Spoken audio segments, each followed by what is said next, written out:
Meenangadi service സഹകരണ bank. വന്യസൗന്ദര്യവും മനമയക്കുന്ന കാഴ്ചകളും സഞ്ചാരികളെ ആസ്വാദനത്തിന്റെ കൊടുമുടി കയറ്റുന്ന വയനാടിന് വിനോദസഞ്ചാര ഭൂപടത്തിൽ എന്നും മുൻനിര സ്ഥാനമാണുള്ളത്. കാടും മലനിരകളും അരുവിയും വെള്ളച്ചാട്ടവും അനേകായിരം സസ്യജീവജാലങ്ങളുമെല്ലാം പ്രകൃതിയുടെ ക്യാൻവാസിൽ ജലഛായ ചിത്രങ്ങൾ പോലെ മിഴിവാർന്നു കിടക്കുമ്പോൾ കോടമഞ്ഞണിഞ്ഞ താഴ്വാരങ്ങൾ വിണ്ണിലേക്കുള്ള കവാടങ്ങൾ തുറന്നിടുകയാണ്.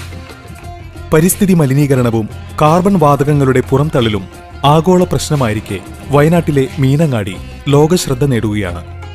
കേരളത്തിലെ ആദ്യത്തെ കാർബൺ ന്യൂട്രാലിറ്റി പദ്ധതി ആരംഭിച്ചത് മീനങ്ങാടിയിലാണ്. 2016 ജൂണിൽ തുടങ്ങിയ പദ്ധതി പൂർണ്ണമായും നടപ്പിലായി കഴിഞ്ഞാൽ കാർബൺ ന്യൂട്രലാകുന്ന ഇന്ത്യയിലെ ആദ്യത്തെ ഗ്രാമമായി മീനങ്ങാടി മാറും.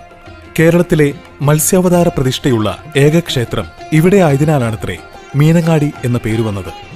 കൃഷി അടിസ്ഥാന ജീവിതോപാധിയായ ഇവിടെ കർഷകരുടെ കൂട്ടായ്മയായി 1940 ആരംഭിച്ച ഐക്യനാണയ സംഘമാണ് നാടിനും നാട്ടുകാർക്കും തണലായി 1967 മീനങ്ങാടി സർവീസ് സഹകരണ ബാങ്കായി മാറിയത്. അന്നു മുതൽ ഇന്നുവരെ കഴിഞ്ഞ 84 വർഷങ്ങളായി നാടിന്റെ നട്ടലായി പ്രവർത്തിക്കുന്ന ബാങ്ക് ക്ലാസ് 1 സ്പെഷ്യൽ ഗ്രേഡ് പദവിയുടെ എല്ലാ മാനദണ്ഡങ്ങളും നേടിക്കഴിഞ്ഞു.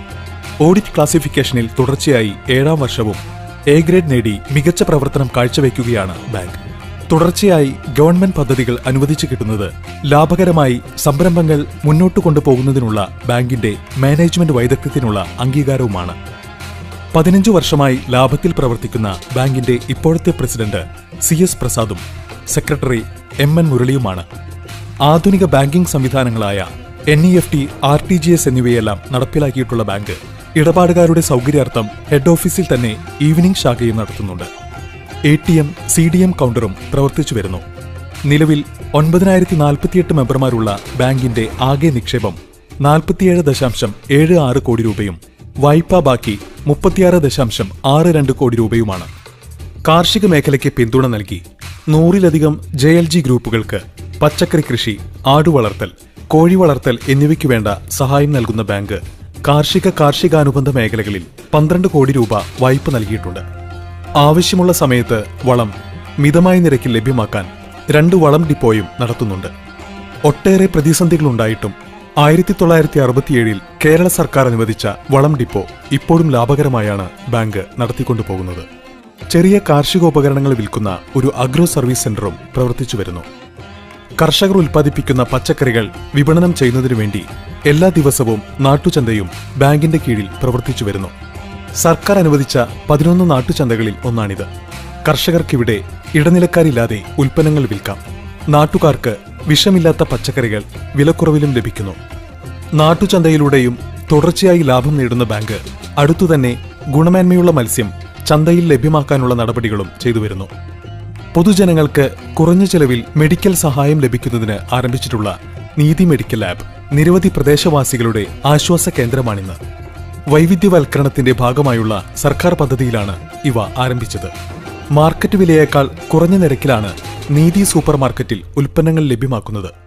അതുകൊണ്ടുതന്നെ സമീപ പ്രദേശത്ത് വേറെ സൂപ്പർ മാർക്കറ്റുകൾ ഉണ്ടെങ്കിലും നീതി സൂപ്പർ മാർക്കറ്റിൽ എപ്പോഴും ആവശ്യക്കാരുടെ തിരക്കാണ്. തുടങ്ങിയ അന്നു മുതൽ ലാഭത്തിലുമാണ്. 97 സർക്കാർ പദ്ധതിയായി അനുവദിച്ചു കിട്ടിയ നീതി സ്റ്റോറാണ് നീതി സൂപ്പർ മാർക്കറ്റാക്കി മാറ്റിയത്. ഇതിനൊപ്പം ജില്ലയിൽ അനുവദിച്ച 25 നീതി സ്റ്റോറുകൾ പൂട്ടിപ്പോയപ്പോഴാണ് ബാങ്കിന്റെ ഈ നേട്ടം. കൺസ്യൂമർ പ്രൊഡക്റ്റുകൾ 20 മുതൽ 25% വരെ വില കുറച്ചാണ് നൽകുന്നതെങ്കിലും ഇവിടുത്തെ കണക്കു പുസ്തകത്തിൽ ലാഭക്കണക്കുകൾ മാത്രമാണ് പറയാനുള്ളത്. സൂപ്പർ മാർക്കറ്റിനോട് ചേർന്ന് കോപ്പ് മാർട്ടും പ്രവർത്തിക്കുന്നുണ്ട്. ജില്ലയിൽ സർക്കാർ അനുവദിച്ച 2 കോപ്പ് മാർക്കറ്റുകളിൽ ഒന്നാണിത്. കാർബൺ വിമുക്ത മീനങ്ങാടിക്കു വേണ്ടി മീനങ്ങാടി ഗ്രാമപഞ്ചായത്തിനോട് ചേർന്ന് പ്രവർത്തിക്കുന്ന ബാങ്ക് പദ്ധതിക്കു കീഴിൽ 2.5 ലക്ഷം വൃക്ഷത്തൈകൾ വെച്ചുപിടിപ്പിക്കുന്നതിൽ പഞ്ചായത്തിനൊപ്പം അണിചേർന്നു. ഇതിന്റെ ഭാഗമായി 33 ഏക്കറിൽ പുണ്യവനം എന്ന പേരിൽ വൃക്ഷത്തൈ നട്ടുപിടിപ്പിക്കുന്നതിലും പങ്കുവഹിച്ചു. 3 വർഷം പ്രായമുള്ള മരങ്ങൾക്ക് ട്രീ ലോൺ കൊടുക്കുന്നതിന് സർക്കാർ അനുവദിച്ച ഏക ബാങ്കും മീനങ്ങാടി സർവീസ് സഹകരണ ബാങ്കാണ്. മെമ്പർമാർക്ക് തുടർച്ചയായി 15% ഡിവിഡൻഡ് നൽകുന്നുണ്ട്. ബാങ്കിന്റെ വളർച്ചയിൽ നിർണായക സ്ഥാനം വഹിച്ച വർഗീസ് വൈദ്യരുടെ പേരിൽ ഏർപ്പെടുത്തിയിരിക്കുന്ന വർഗീസ് വൈദ്യർ ചാരിറ്റബിൾ ഫണ്ട് ഉപയോഗിച്ച് SSLC+2 വിദ്യാർത്ഥികൾക്ക് സ്കോളർഷിപ്പ് നൽകുകയും രോഗികൾക്ക് ചികിത്സാ സഹായം നൽകി വരികയും ചെയ്യുന്നു. ബാങ്കിന്റെ ലാഭവിഹിതത്തിൽ നിന്ന് 10% ഇതിനായി മാറ്റിവെക്കാറുണ്ട്. 10 kV സോളാർ പ്ലാന്റിൽ നിന്നുള്ള വൈദ്യുതി ഉപയോഗിച്ചാണ് ഹെഡ് ഓഫീസിന്റെ പ്രവർത്തനം. വൈദ്യുതി ചെലവിന്റെ 50% കുറയ്ക്കാൻ ഇതിലൂടെ കഴിഞ്ഞിട്ടുണ്ട്.